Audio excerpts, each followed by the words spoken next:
Okay, तो आगे हम देखने वाले हैं, ठीक है, आयनिक कंपाउंड देखिए क्या होता है, ठीक है। इससे पहले हम लोग जो पढ़ चुके थे, और जो फॉर्मूला होता था कंपाउंड्स का, क्या है फॉर्मूला, यूनिट क्या होता था, ठीक है, और फॉर्मूला क्या क्या सिग्निफिकेंट है।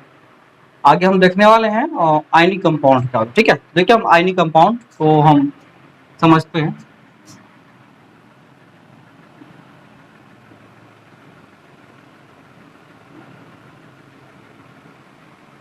ठीक है, आयनिक कंपाउंड हो गया, या फिर आप ऐसे कह सकते हैं इसको, ठीक है, कि ऐसे कंपाउंड जो आयन से फॉर्म होता है। कंपाउंड को दो टाइप में बांटा गया, ठीक है, जस्ट लाइक उसके बेसिस पे, ठीक है।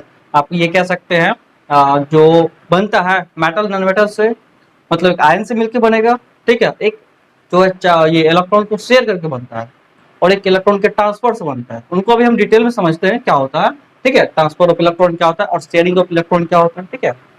तो उनमें हम समझते हैं कि आयनिक कंपाउंड कैसे फॉर्मेशन होता है, उसको देखिए आप। ठीक है, आयनिक कंपाउंड्स होता है जब भी एक एलिमेंट दूसरे एलिमेंट के साथ, मतलब आयन से जो कंपाउंड बनता है, ठीक है, सिंपल समझेंगे, that is called ionic compound, है ना। तो the compound form by ions, जो आयन से बनेगा उसको हम आयनिक कंपाउंड बोलते हैं। देखिए ये जो NaCl है, आयनिक कंपाउंड, किसके साइन से बना हुआ है? ये बना हुआ है, इसको बोलते हैं सोडियम क्लोराइड। क्या ये? Sodium chloride.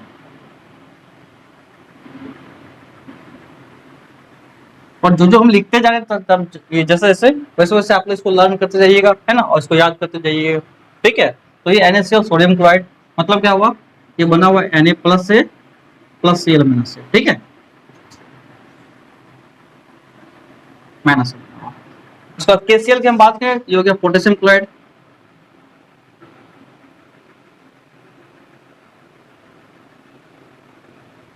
ये बना हुआ किससे? K plus plus Cl minus, ठीक है, इस टाइप से। उसी टाइप से NH4Cl की हम बात करें तो ये बना हुआ है आपको, ये अमोनियम क्लोराइड है,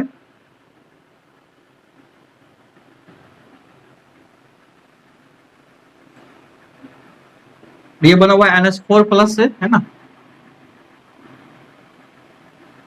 प्लस Cl माइनस से बना हुआ, ठीक है।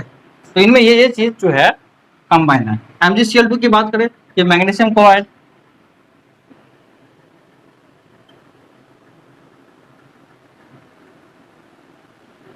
ये बना हुआ है Mg2 प्लस से प्लस Cl माइनस से, ठीक है, इस टाइप से बना हुआ है। कैल्शियम क्लोराइड की बात करिए, ये कैल्शियम क्लोराइड, ये बना हुआ है यहाँ पे calcium 2 plus plus Cl minus से, ठीक है। उसी टाइप से ये मैग्नीशियम क्लोराइड है, ये सॉरी मैग्नीशियम ऑक्साइड है ना,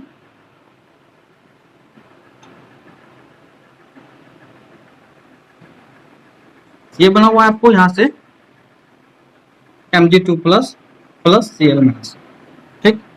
कैल्शियम ऑक्साइड की हम बात करें,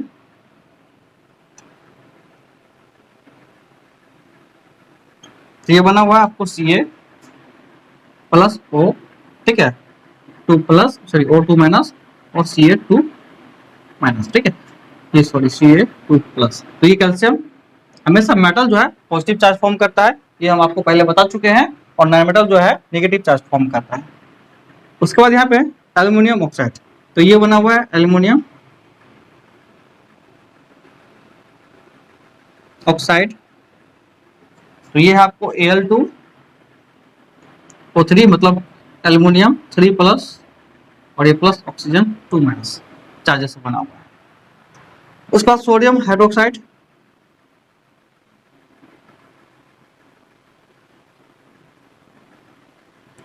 ये बना हुआ आपको सोडियम हाइड्रोक्साइड, मतलब Na,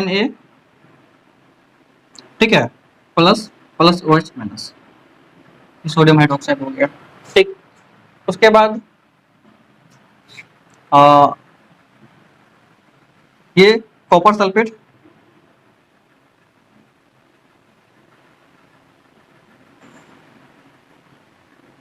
ये बना Cu2 plus plus SO4 2 minus. इस टाइप से आप इसका लर्न भी कर सकते हैं, इसका जो आयंस क्या होता है ना, इसका जो वैलेंसी क्या होता है, ठीक है, रेडिकल्स का आप इसको याद भी कर सकते हैं। इन सब चीजों से बना हुआ होता है, ठीक है। तो ये सब जो है ये आयनिक कंपाउंड कहलाता है, क्योंकि ये आयन से बना हुआ है, पॉजिटिव और नेगेटिव चार्ज से बना हुआ है, ठीक है। तो आप एक बात और याद रखिएगा, जो आयनिक कंपाउंड होता है मोस्टली मेटल और नॉन मेटल से बनता है, ठीक है। तो आयनिक कंपाउंड जो मोस्ट केसेस में फॉर्म होता है ये मेटल से और नॉन मेटल से फॉर्म होता है, ठीक है। तो ये बात आप ध्यान में रखिएगा, ठीक है। तो हम क्या बोलते हैं कि ionic compounds are formed by metal and non metals and non metals, ठीक है। जो एक मेटल होगा एक नॉन मेटल होगा, ठीक है। मोस्ट केसेस में ये होता है, कुछ एक्सेप्शन भी है यहाँ पे, लेकिन आपको मोस्ट केसेस में यहाँ पे मिलेगा अमोनियम क्लोराइड, ये सॉरी मोस्ट केसेस में जो है आपको मिलेगा मेटल और नॉन मेटल ही मिलने वाला, ठीक है। तो ये बात आप इसको नोट कर लीजिए, है ना। फिर आगे हम लोग देखिए इसमें और आगे देखते हैं, ठीक है। ओके, तो आगे हम देखेंगे formula unit of ionic compound, ठीक है। तो देखिए क्या है formula unit of ionic compound.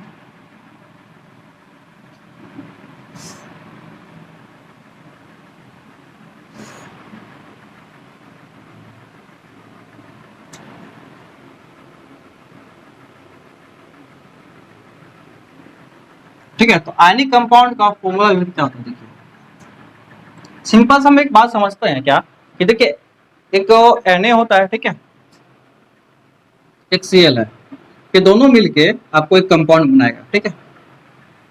तो इस दोनों को मिला के एक हम सॉल्ट की अगर बात करें, एक सॉल्ट में कितने NaCl होगा ये काउंटिंग करना बहुत मुश्किल हो जाता है। तो एक Na और Cl मिलके एक आपको स्ट्रक्चर बनाएगा इस टाइप से, ठीक है, NaCl का। और ये बहुत सारे नंबर ऑफ मिलके बने होते हैं, माइनस प्लस, ये सॉरी प्लस उल्टा हो गया, ये प्लस ये माइनस होगा, और n मतलब कि ये नंबर जो है बहुत ज्यादा होता है, ठीक है। n नंबर मिलके ये आपको एक क्रिस्टल बनाता है। एक छोटे से सॉल्ट में लगभग करोड़ों मिलियन बिलियन होते हैं NaCl, ठीक है। तो ये एक NaCl जो एक छोटा सा मॉलिक्यूल है एक सॉल्ट के टुकड़ा का, अगर मान लीजिए आप एक टुकड़ा ले रहे हैं सॉल्ट का टुकड़ा छोटा सा, एक छोटा सा, उसमें ये बहुत ज्यादा होते हैं, मतलब मिलियन बिलियन होते हैं NaCl की बात करेंगे तो आप ये हम समझ सकते हैं कि NaCl की अगर हम बात करें यहाँ पे, ठीक है, तो ये देखिए छोटा से छोटा चार्ज जो एक इलेक्ट्रिकली न्यूट्रल कंपाउंड बनाता है, ठीक है, दो small charges that forms an electrically neutral substance और electrically neutral compounds that is called formula unit.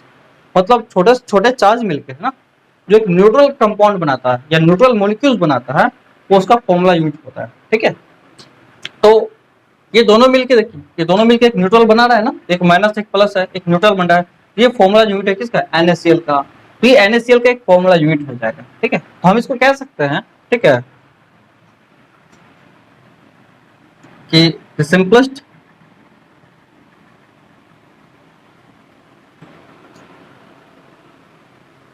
atoms that forms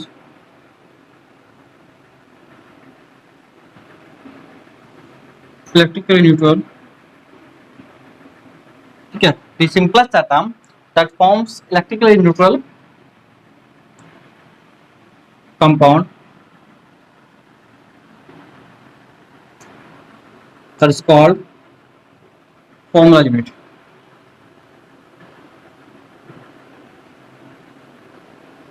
ये फॉर्मूला यूनिट कहलाएगा, ठीक है। तो सिंपलेस्ट एटम जो होगा, ठीक है, जो कंबाइन करके एक इलेक्ट्रिकली, ठीक है, न्यूट्रल कंपाउंड बनाएगा, ठीक है, एक्चुअली में छोटा छोटा, ये देखिए न्यूट्रल बना, न्यूट्रल मतलब कि जितने पॉजिटिव उतने नेगेटिव होंगे, तो ये जो बना जो रहा है ना इसको हम बोलेंगे दैट इज फॉर्मूला यूनिट, ठीक है। किस चीज से बना रहा है, किस चीज का बना रहा है, उस चीज का हो जाएगा फॉर्मूला यूनिट, ठीक है। तो आई होप कि ये बात आपको समझ में आएगा फॉर्मूला यूनिट क्या होता है, ठीक है। किसी भी मतलब कंपाउंड का आप ऐसे समझ सकते हैं कि किसी भी कंपाउंड का स्मॉलेस्ट मॉलिक्यूल होता है, किसी भी कंपाउंड का जो मॉलिक्यूल होता है वही फॉर्मूला यूनिट एक्चुअली होता है, ठीक है। तो आगे देखिए इसमें क्या करते हैं हम, देखिए इसका फॉर्मूला यूनिट का मास हम कैसे निकालते हैं। अब देखिए इसको आप ऐसे भी कह सकते हैं, ठीक है, एटम्स जो है, ठीक है, ये एक्चुअली क्या चार्ज एटम की बात करेंगे तो यहाँ पे, ठीक है, आयंस भी कह सकते हैं, ठीक है, यहाँ पे आप आयंस भी कह सकते हैं, या फिर चार्ज एटम भी कह सकते हैं ना, तो सिंपलेस्ट फॉर्म ऑफ आयंस भी कह सकते हैं, सिंपलेस्ट आयंस, ठीक है, that forms electrically neutral compound that is called formula unit, ठीक है, तो ये भी कह सकते हैं आप इसको, ठीक है। तो इसमें तो और ज्यादा कुछ है नहीं है ना, आगे हम इसमें देखते हैं इसका मास कैसे निकालते हैं फॉर्मूला यूनिट का, ठीक है। अब देखो फॉर्मूला मास क्या होता है, ठीक है,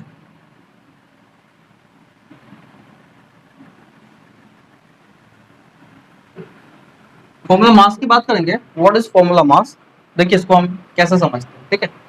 जैसे मान लीजिए मेरे पास, ठीक है, जो मास की बात बताए तो आपको एटम का मास होता है, एटॉमिक मास होता है, वो रिलेटिव मास होता है, तो ये भी एक्चुअली रिलेटिव मास ही होता है, ठीक है। तो क्या हम कह सकते हैं इसमें, it is the relative mass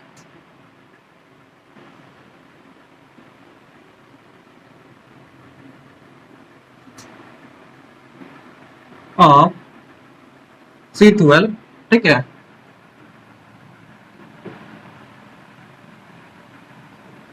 taken as 12 unit, ठीक है। तो ये कार्बन 12 से रिलेटिव मास, मतलब कार्बन 12 से रिलेट किया जाता है इसको, है ना, तो ये इसका रिलेटिव मास होता है, जैसे इसका 12 यूनिट लिया जाता है, मतलब कार्बन 12 के मास को, उनसे इसको हम मतलब एक रिलेशन निकाल लेते हैं, जस्ट लाइक व्हाट, कि जैसे इससे पहले देखे थे हम जो एटम्स का मास निकालते थे, एटॉमिक मास, उसी टाइप से हम इसका मास निकालेंगे, ठीक है, फॉर्मूला मास जो होता है, ठीक है। तो जैसे एग्जांपल में किसी की हम बात करें, जैसे NaCl की बात करें, NaCl का फॉर्मूला का मास क्या होगा, तो ये फॉर्मूला यूनिट का भी मास होता है, एक्चुअली क्या होता है कि 23 होता है सोडियम का मास, है ना, प्लस 35.5 होता है क्लोरीन का मास, तो आप इसको ऐड कीजिएगा तो 5 तो रहेगा यहाँ पे, है ना, ये आपको आएगा 8 और ये 5, 58.5 ये आ जाएगा आपको, है ना, ये मास। तो 58.5 जो होगा this is the mass of NaCl,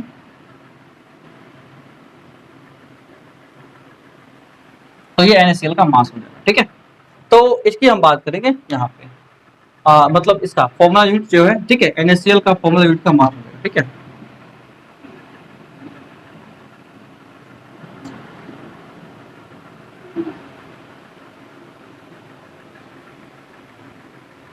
ये बात करेंगे, तो इस टाइप से आप मॉलिक्यूलर मास जो होता है जस्ट लाइक वैसा ही होता है ना, आप इसको जानते हैं और निकाल सकते हैं, ठीक है। बस ये आयंस होता है इसमें ना, मॉलिक्यूल्स में नहीं, इसमें आयंस ही बना होता है, ठीक है, तो ये इस टाइप से आप इसको निकाल सकते हैं, ओके, ठीक है। तो आगे देखिए आप लोग केमिकल फॉर्मूला क्या होता है, ठीक है,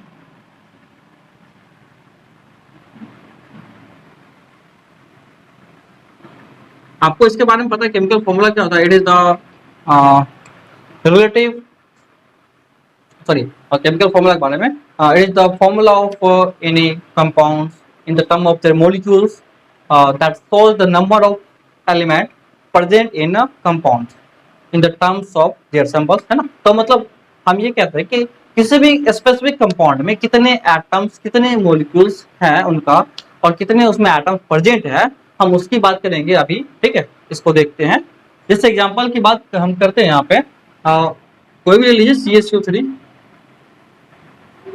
ये इसका फॉर्मूला है कैल्शियम कार्बोनेट का, हम बात करते हैं, और इसमें किस किस बात के कैल्शियम, कार्बन, ऑक्सीजन, तीन एलिमेंट प्रेजेंट है ना। तो इसका फॉर्मूला जो बन रहा है इसमें, ये हमको ये बताता है कि इसके मॉलिक्यूल को ये रिप्रेजेंट करता है, ठीक है, इसके मॉलिक्यूल से, ठीक है, हमको ये पता चलता है कि किस किस चीज से मतलब कंपोज किया हुआ है। तो इसका फॉर्मूला, केमिकल फॉर्मूला क्या होता है कि it is the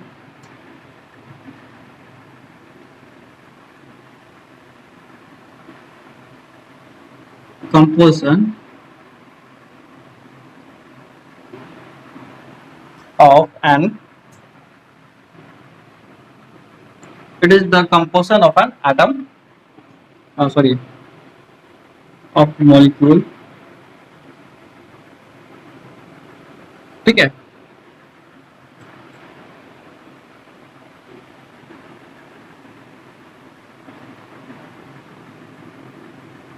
represented by what,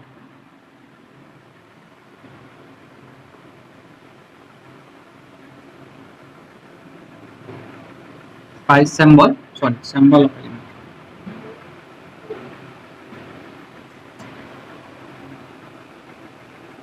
atoms, या फिर इसकी बात करते हैं एलिमेंट भी कह सकते हैं, मतलब क्या हुआ कि ये कंपोजिशन ऑफ मॉलिक्यूल बताएगा, उसमें रिप्रेजेंट कितने मतलब वो सिंबल से रिप्रेजेंट होगा, ठीक है, इसके एलिमेंट में, इसमें कौन कौन से एलिमेंट है। तो किसी भी मतलब कंपाउंड की हम बात करें इसमें, ठीक है, किसी भी मॉलिक्यूल की बात करें तो उसमें कौन कौन से एलिमेंट इन्वॉल्व हो रहे हैं उस मॉलिक्यूल को फॉर्मेशन में, या फिर उस मॉलिक्यूल में कौन कौन से एटम इन्वॉल्व हो रहे हैं, ठीक है। तो ये कैल्शियम कार्बोनेट का मॉलिक्यूल है, इसमें कैल्शियम,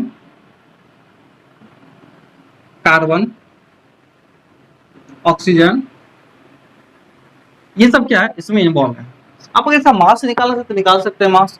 कैल्शियम का मास हमको लेना 40 प्लस कार्बन का 12 प्लस ऑक्सीजन का 16 इंटू 3, इट मीन 100 यूनिट आपका ये मास आएगा, ठीक है। तो ये जो मास होता है 100 यूनिट, ठीक है, ये इसका क्या हो गया केमिकल फॉर्मूला, या फिर इस फॉर्मूले का मास आ गया, ठीक है। तो हम ये बताएंगे कि इसका जो मॉलिक्यूलर मास है, ठीक है, कैल्शियम कार्बोनेट का, ये हो गया 100, ठीक है। तो आप ये वही चीज है, मॉलिक्यूलर मास की हम बात कर रहे हैं, तो इसमें ज्यादा कुछ डिफरेंस नहीं है। मॉलिक्यूलर मास को भी आप इस स्टेप से निकाल सकते थे और इसको भी आप इस स्टेप से निकाल रहे हैं ना। जस्ट इसमें फॉर्मूला की बात, केमिकल फॉर्मूला की बात आया तो ये समझिए इसमें कितने एटम से मिला हुआ, ठीक है, ये रिप्रेजेंट हो जाता है कि मतलब इसके सिंबल से, एटम के सिंबल से, ठीक है, या फिर एलिमेंट के सिंबल से। आगे देखिए सही में फॉर्मूला की बात हम कर रहे थे, यहाँ पे कंपाउंड्स की हम बात करेंगे। तो ऐसा कंपाउंड जो केवल दो ही एलिमेंट से बना होता है ना, उसको हम बोलते हैं बाइनरी कंपाउंड, ठीक है। तो बाइनरी कंपाउंड ये केवल दो ही एलिमेंट से मिलकर बनेगा ना। तो ऐसा कंपाउंड जो दो एलिमेंट से मिलकर बना हुआ है ना, तो compound form by two elements.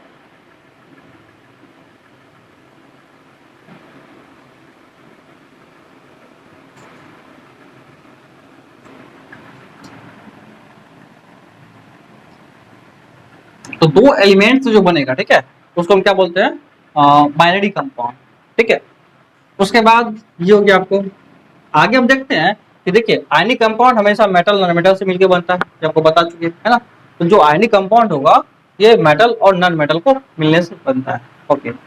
उसके बाद आपको ये बात समझनी है इसमें कि जो इलेक्ट्रोनेगेटिविटी होता है वो क्या होता है, इलेक्ट्रोनेगेटिविटी, है ना। जैसे आप लोग समझते हैं कि कोई जो मेटल होता है वो पहले लिखा जाता है, नॉन मेटल बाद में लिखा जाता है, जो कंपाउंड का फॉर्मेशन होता है। तो इसका मतलब समझिए क्या होता है, ये इलेक्ट्रोनेगेटिविटी पे डिपेंड करता है।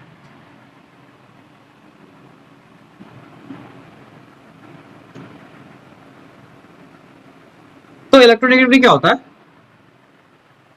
कि tendency to pull the share pair of electron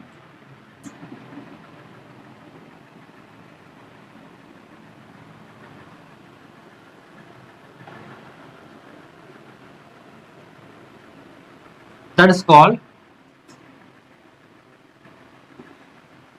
electronegativity।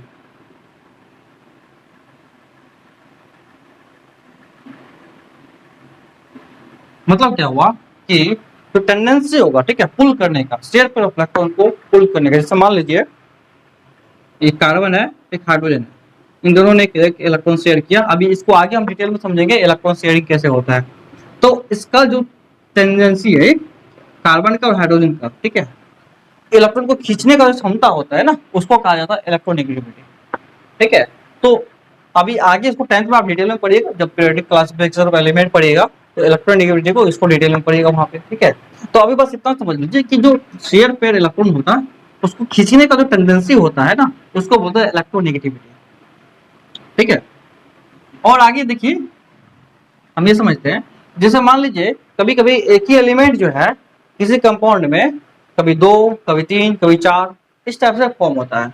तो अगर एक ही एलिमेंट बार बार उसमें रिपीट हो रहा है तो उसका नाम अलग अलग कुछ प्रोफेस के नाम पे हम सेट करते हैं। जैसे मान लीजिए यहाँ पे कि कार्बन ऑक्साइड है, इसको क्या बोलते हैं, कार्बन ऑक्सीजन है, तो इसको कार्बन मोनोऑक्साइड बोलेंगे। एक जब भी होगा ना, एक जब भी प्रेजेंट होगा, ठीक है, इसमें, तो इसको हम बोलेंगे कार्बन मोनोऑक्साइड, क्योंकि ऑक्सीजन एक है यहाँ पे, तो एक के लिए क्या होगा यहाँ पे मोनो, एक के लिए यूज करते हैं मोनो। और दो जब भी रहेगा तो उसके लिए कभी डाई यूज करते हैं, तीन के लिए यूज करेंगे ट्राई, और चार के लिए टेट्रा, और 5 के लिए यूज करते हैं पेंटा। ठीक है, इस टाइप से। जैसे CO2 का नाम आपको पता होगा कार्बन डाइऑक्साइड होता है, CO का नाम कार्बन मोनोऑक्साइड होता है, ये कार्बन डाइऑक्साइड।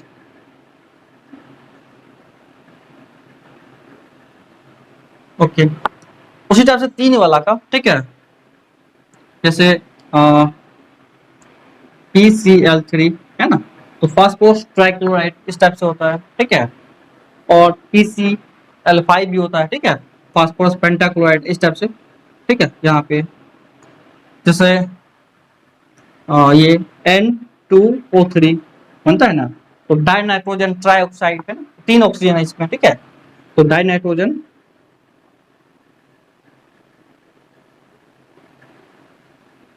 ट्राइऑक्साइड, मतलब ये हो गया N2O3 है इसका नाम। उसी टाइप से आगे हम देखेंगे यहाँ पे, फिर देखिए 4 वाला को देख लेते हैं। ये हो गया आपको CCl4, इसका मतलब हो गया कार्बन टेट्राक्लोराइड, ठीक है, जो कि आपको कार्बन टेट्रा क्लोराइड, ठीक है। तो ये आपको इसका नेमिंग इसको याद रखना है, ठीक है। तो 5 वाला जैसे फास्फोरस पेंटाक्लोराइड 5 हो गया, ठीक है। इस टाइप से जब भी एक तो मतलब एटम उसमें एक या एक से ज्यादा टाइम में रिपीट हो, तो हम ये परफेक्स उस पर यूज करते हैं ना, तो ये परफेक्स यूज करेंगे।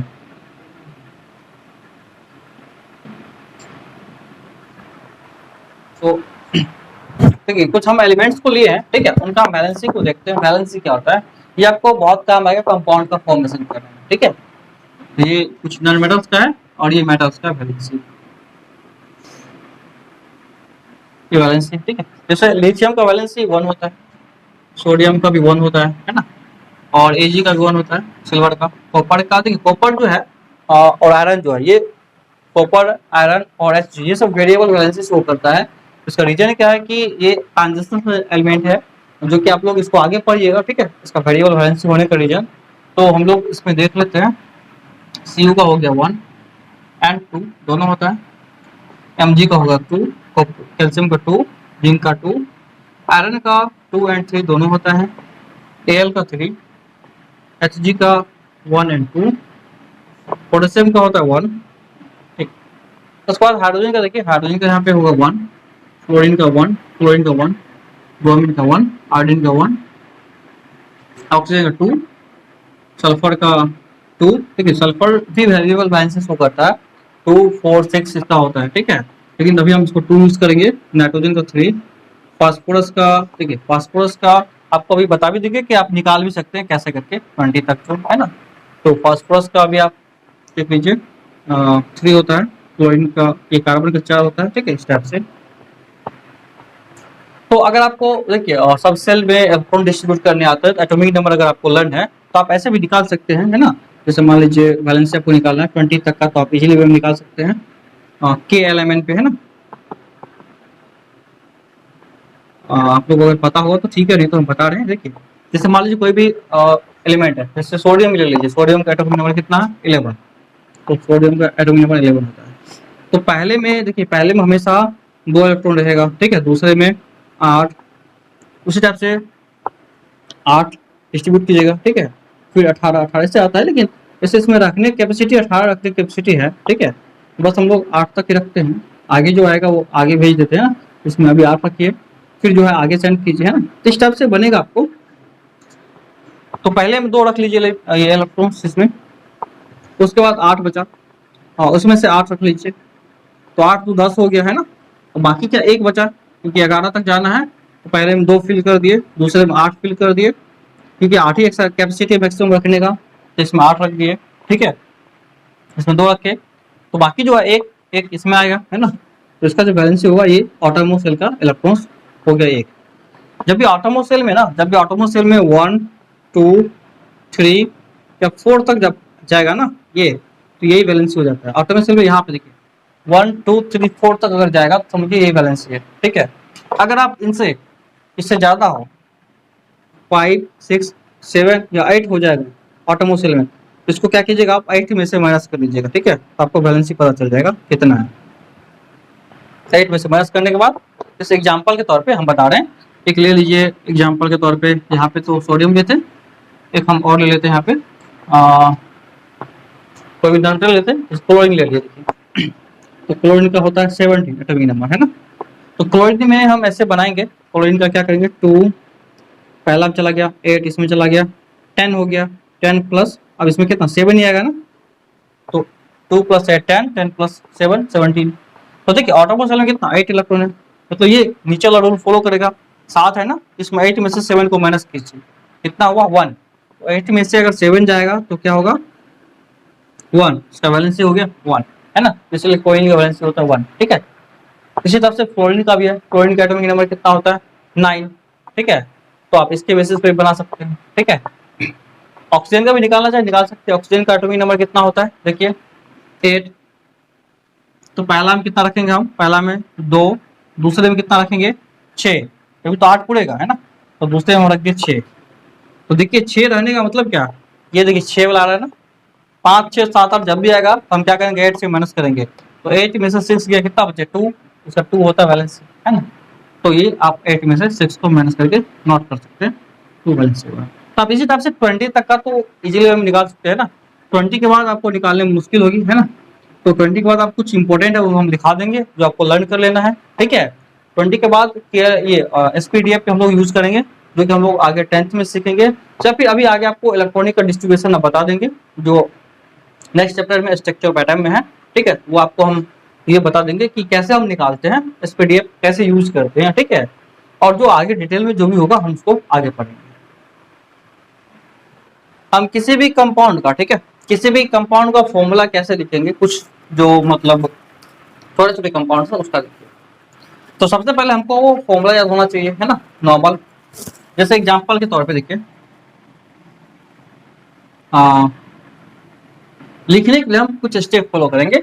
तो जैसे मान लीजिए Na और ऑक्सीजन, इन दोनों का फॉर्मूला क्या बनेगा, तो Na का जो वैलेंसी है उसके नीचे लिखेंगे 1 होता है, ऑक्सीजन का वैलेंसी जो 2 होता है नीचे लिखेंगे। अब इसको क्रॉस ओवर करेंगे, क्रॉस ओवर करने के बाद इसका जो सब इसके नीचे में लिखेंगे, यहाँ पे Na के आगे 2 लगाएंगे, यहाँ पे नीचे में यहाँ पे 2, और ऑक्सीजन के आगे 1 तो लगाते नहीं है, तो ये बनेगा Na2O। ये बना सोडियम और ऑक्सीजन से मिलकर एक फॉर्मूला, ठीक है, Na2O, ठीक है। तो इस टाइप से हम इसको क्या करेंगे, यहाँ पे इसको खोल देंगे, यहाँ पे इस टाइप से बना देंगे, ठीक है। आगे देखिए यहाँ पे एक और चीज है, जैसे मान लीजिए कार्बन है और ऑक्सीजन है, तो कार्बन का क्या हुआ यहाँ पे 4 और ऑक्सीजन कितना होगा यहाँ पे, आपको पता होगा ऑक्सीजन का 2, इस टाइप से बनाए थे। अब देखिए इन दोनों में क्या करना आपको, अगर ये कट रहा है ना, काट लीजिए इसको रेशियो में, सिंपलेस्ट फॉर्म है ना, तो पहले काट लीजिए 2 से 2 2 1। अब इसको हम लिखेंगे, इसको नहीं लिखना है। अब क्रॉस ओवर कीजिए इसको, तो क्या बनेगा ये CO2, ऑक्सीजन का दूसरा ना ये। अब ऐसा क्यों होता है, इसका रीजन भी बताएंगे भाई आपको क्यों होता है, बस अब ये ऐसे समझिए, फिर अभी आपको इसका रीजन भी समझाएंगे आगे में, ठीक है। तो आपको इन दोनों से कैसे बना CO2 बना, इनसे कैसे बना Na2O बना, ठीक है। मेन आपको इसका वैलेंसी याद रखने हैं, उसके बाद इसको क्रॉस ओवर करने हैं, ठीक है। एक और एग्जांपल देखते हैं, AlCl है, Al का वैलेंसी 3, Cl का वैलेंसी 1। अब ये सिंपलेस्ट फॉर्म है, क्रॉस ओवर करेंगे इसको, क्या बनेगा ये AlCl3, ये बना इसका फॉर्मूला, ठीक है। तो इस टाइप से इनका हम 2 एलिमेंट से कंपाउंड कैसे बनेगा ये हम पता किए। आगे हम नेक्स्ट 3-4 एलिमेंट रहेगा तब कंपाउंड कैसे बनेगा वो भी देखेंगे, है ना। तो आप इसको थोड़ा सा ध्यान में रखिए, ठीक है। तो फिर हम आगे नेक्स्ट टाइम इसको डिटेल में स्टडी करेंगे।